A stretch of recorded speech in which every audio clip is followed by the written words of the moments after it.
America, the land of the free, so to speak, where freedom of speech is a protected right, but you place yourself in the crosshairs of catching a bullet for stating or contradicting certain beliefs.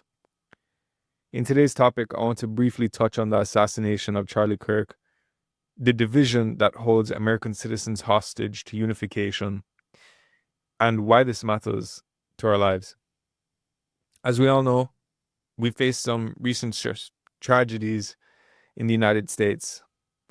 We had the Minneapolis school shooting towards the end of August, the assassination of Charlie Kirk, and yet another school shooting that took place in Colorado. Through my observation, at least from what I've seen through social media, I try to stray away from politics. I'm not a big fan of it. I think it tears people apart. It kind of prevents certain relationships from forming because of where you stand. So I try to ignore it, or I try to keep myself aware, but at the same time, I don't try to attach my identity to politics or pay too much attention towards it. From what I've observed through social media, I have seen the division on both political parties, and neither place a lot of attention on the mere loss of life. When the assassination of Charlie Kirk took place, I witnessed right-wing individuals post the tragedy of his loss. On that same day, a school shooting took place, and the majority of the left-wing individuals only posted this news and ignored the assassination of Charlie Kirk.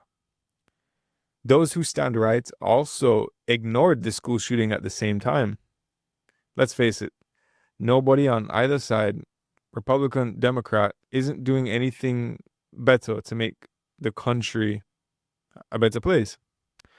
I will come out and say that I am not a fan of Charlie Kirk, nor do I agree with the outlandish statements that he has made amongst women's rights and the Black community. But nobody deserves to take a bullet in front of his wife and his children, and they will continue to live on with that image forever. Kirk was not engaged in any violence. He was not plotting for mass destruction, and he didn't physically abuse anyone. He simply stated what he believed in and shared it with the world. And although it was very controversial, the things that he has said, and nor do I agree with a lot of the things he has said, like I said previously, I'm not the biggest fan of him. But nobody deserves to be taken out like that. It's disgusting behavior, and the fact that we have, and the person who did shoot him was a certified Democrat. And that just goes to show that neither parties aren't doing anything better to make the United States a better country. It's safe to say America's freedom of speech comes with a cost that could make the difference between life and death. Thinking about what has happened recently really amazes me how hateful people can be, and the dangers of attaching politics excessively to your own identity.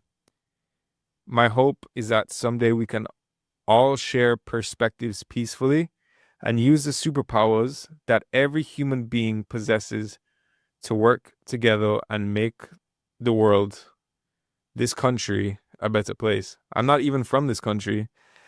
I'm not even from the United States, and it's really sad to see how divided, the United States is supposed to be a superpowered nation, but to see how split up we are and how people are on both sides are at war with each other, it's very sad to witness, especially in such a country as dominant and as the United States.